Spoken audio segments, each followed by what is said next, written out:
We have with us Burd, who a lot changed for her. And we're lucky to have Chris with us because she's going to share with us her personal story. And I want to tell you that this is a story she's not shared in a public setting before. This will be her first time. And she's a little bit nervous about it. But I assured her when I asked her to speak that you are a very warm and supportive crowd, as I know you'll be. So it's my pleasure, and please give warm support to Burd.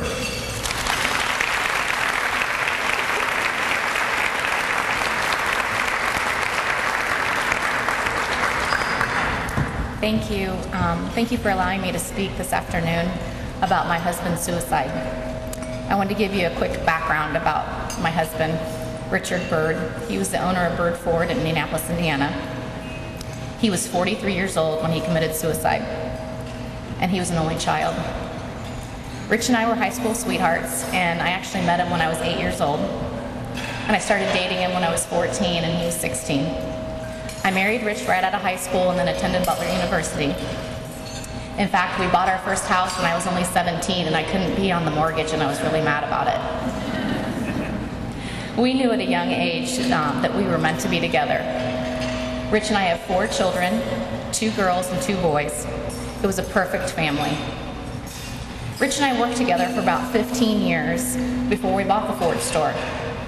In 2000, we worked side by side building the Ford store into the number 3 store in the city of Indianapolis and the 12th largest store in our region of 240 dealers. The Ford store was Rich's dream. He would always talk about one day becoming a new car dealer, and when it happened, he told me he couldn't believe he was living his dream. Rich loved what he did. He loved me and he loved the children. He never played golf and he never hung out with friends. He spent 100% of his time with us and at work. We were the loves of his life. After building a new $8 million facility, the economy took a turn for the worse. Rich saw our nest egg of $1.2 million disappear in 18 months. The dealership not only took that, but it took another $1 million during that time. It was the most devastating thing that could ever happen to him. That Monday morning was a typical Monday at the dealership. Rich and I shot a brand new commercial around 10 a.m. And then we got together to talk about our cash flow at the store and brainstorming about different ideas and people we needed to call.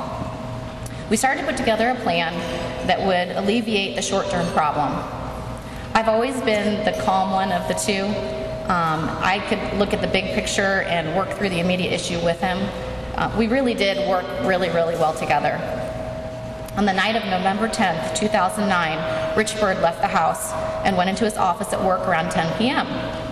He told me he was finishing up the proposal we put together that same evening in his office at home. Around midnight, the boys and I were still up, and we jumped in my truck and we went over to the store to see what Rich was doing because he was there so late. We walked in and he was acting very strange. The boys noticed it too. He told us to go back home and he'd be home later.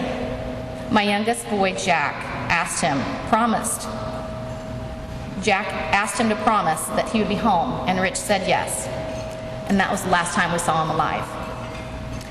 Rich would always tell me and the children that he was put on this earth to take care of us. He would make sure that we knew he would do whatever it took to do that job. Rich was the greatest man I've ever known and ever will know. He made the ultimate sacrifice for his family. In his mind, he truly believed we, his family, wouldn't make it if we lost everything. He truly believed he was doing what was right for us.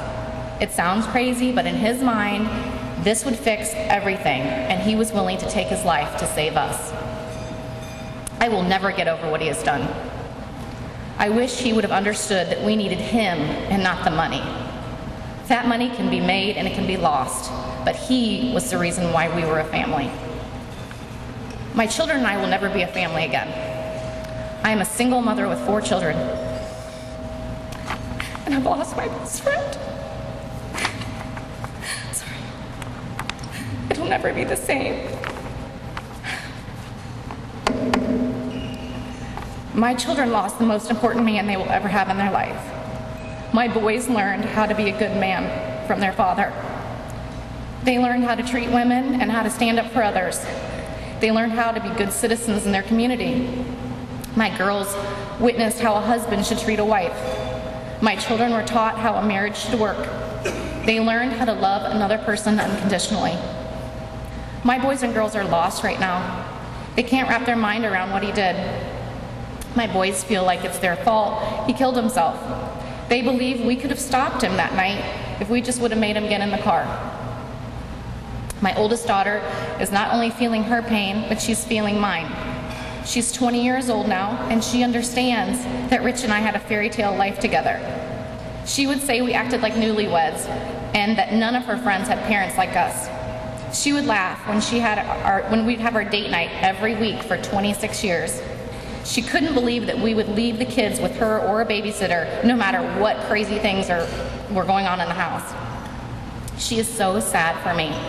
She knows the only person who I cared for was her father, and that we didn't have any other friends. It was just us. My youngest daughter made a shrine in her room for her father. It is so sad to go into her room and see it every day. She's always sad, and she is in her room alone most of the time. I'm worried about her because she's a loner, and I know she feels abandoned by her father. I can't fix any of us. Rich's employees were also as shocked at his death. They knew how much the Ford store meant to him and how much passion he had for the car business. He was not only a fair boss, but he truly cared for all of them and their families. The fact the store was losing money weighed heavily on his heart for their families as much as ours. He knew if the store were closed, there would be 55 other families just like us without a job and an income.